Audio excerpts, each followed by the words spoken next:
Hello everybody, welcome back to the channel, and we got some more John Deere Classic coverage here today. It is Wednesday, it's Pro-Am Day, and it is the night before we kick off tournament play at TPC Deere Run. It was a great Wednesday, met a lot of great people, saw a lot of great interviews.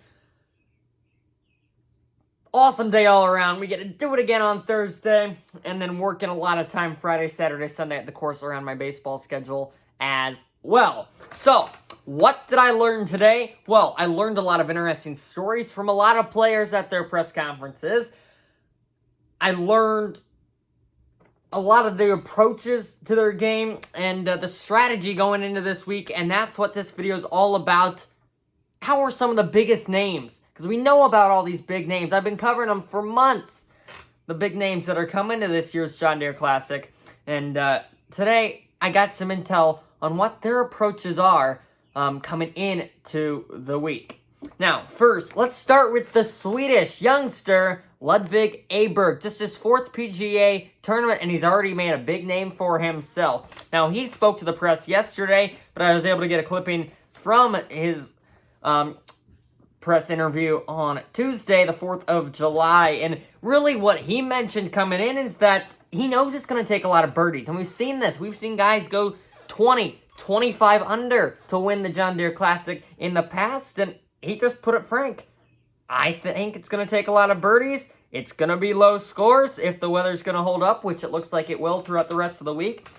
And he knows that he has to score low to have success this weekend, and he just says he feels prepared. He's trying to be as prepared as he could be. He does feel he prepared as much as he could, and it's going to take some time to figure it out, he said. So that's why he's really had Tuesday and today to figure out the course. And but his biggest part that he put the most emphasis on is he's going to try to embrace it. He's young. It's one of his first events. He's going to embrace it as much as he can. Now, to the defending champion, JT Poston. How does he approach this weekend? He feels very confident coming in. Now, the defending champion of any tournament should feel pretty confident. And he feels like the course is even in better condition than it was in last year when he won. So he feels like that makes him even more confident. He thinks he's hitting good shots. He feels he can turn it around because he admitted to having struggles as of late. He's trying to play more consistent and confident golf, which he already seems like he has the confidence side. Now just the consistency side coming into play. Looking to get 4 quality days just like he did last year in his wire-to-wire win.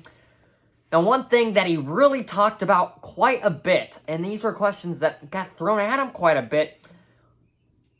How is he looking at the FedEx Cup standings? Because he's on the outside looking in. He's at 85th, top 70 make the playoffs. He said that it's to the stage in the season where it's in dead focus. He's really focusing on it. He knows he has to play his best golf, as he's has already added a tournament. He added the 3M Open, looking to pick up more points. And so JT Poston knows he needs points, knows he needs them fast, and he's very confident that he can do that here, where he is the defending champ. Now to Adam Schenk, who was the next to sit at the press table. And his biggest part that I felt like he really talked about the most is his motivation. His motivation are missed cuts. Missing cuts, he felt like were learning experiences for him, and he was very frank about that. He also spoke a lot about his family and his newborn 2-month-old son. That adds a lot of motivation to him. And he knows that every time he goes out on that golf course, he's playing for his son. And he said, whether I miss the cut and am last, or if I win, my son's going to be happy either way. Now, obviously, he's only 2 months old, but hey. And last thing Adam Schenk really said is he wants to win, but his biggest focus is playing his best golf. He said, John Rahm's best golf is going to be different from my best golf. He understands the difference between the best players in the world and the players like himself. Now, he wants to be like those players, so if he consistently plays his best golf, he knows that he can ultimately reach that goal. Now to Cam Young, who's currently 19th in the official world golf rankings, inside the top 50 in the FedEx Cup standings. So he is comfortably in a playoff spot, but knows that he still has to play good golf coming down the stretch. He said that the course shape at TPC Deere runs similar to the ones he plays where he's from up in the Northeast. He said it's got a lot of fun shots, nice terrain that he enjoys, so that could be a benefit to his game as the weekend comes. One thing that he put his emphasis on were his finishes. The places that he's been finishing, they don't quite capture how he feels he has been playing. He feels like he's been playing excellent 3 out of 4 days on some of his tournaments. He specifically mentioned the U.S. Open. He was inside the top 20 going into Sunday at the U.S. Open, and as he went down those final few holes, he said, I knew that I wasn't going to win, but I could at least maybe get to 4th or 3rd place. He ended up still just barely squeaking into that top 10, and he knows that if he plays better on the 4th day, he will set himself up in a position to win, and if he plays better all 4 days, that's going to put himself in a great position to win. Consistent was the word of the game for him.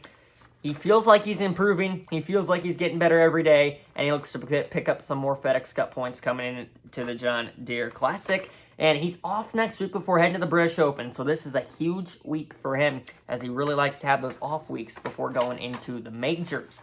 And lastly, it's the Iowa native playing alongside Caitlin Clark today. They both spoke to the media after, but we're going to cover Zach Johnson here. Zach Johnson, all he talked about, not only how fun it was to play with Caitlin Clark, but how fun it is to play at TPC Deere Run. He's played here for almost 2 decades. He mentioned it as his home. He kept talking about how much he loves coming here, how great the people, how great the fans, how great the volunteers are. And every time he comes here, he's just confident, and he has the same approach as he always does, and as he has had coming these last almost 2 decades to the John Deere Classic. And he was straight up about how his season has not gone the way he wanted to, but this is a turning point for him, and obviously the Ryder Cup captain spoke a lot about that as well. So it was a great day, not only in the media room, listening to all these star players' interviews, but also out there on the course, seeing how some of these players were putting their strategies into action, and I'm looking forward to seeing it on tournament play tomorrow and for the days to come. Thank you so much for watching, everybody. Make sure to like and subscribe. We will have a Round 1 preview coming up shortly on the channel, and some Round 1 coverage tomorrow, Thursday, July 6th. Goodbye, buddy.